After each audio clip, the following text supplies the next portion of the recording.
one notices when you're in the room. You're a mistake. You're useless. You're not even green. You look rotten. Are you really even alive?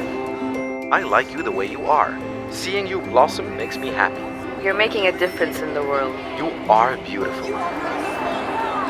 I brought them here to see the plant. I was like, a plant is getting bullied. Like, it's not normal.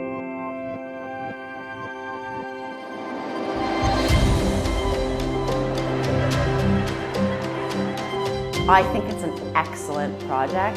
To have something tangible that they can actually physically be a part of is, I think, going to be very powerful.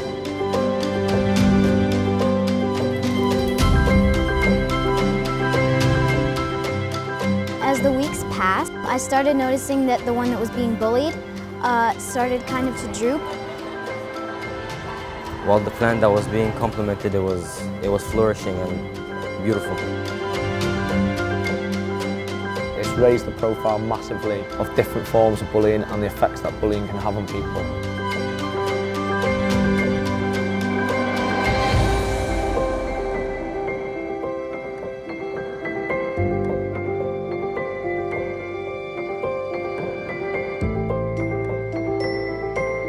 If it affects a plant, it can definitely affect other people.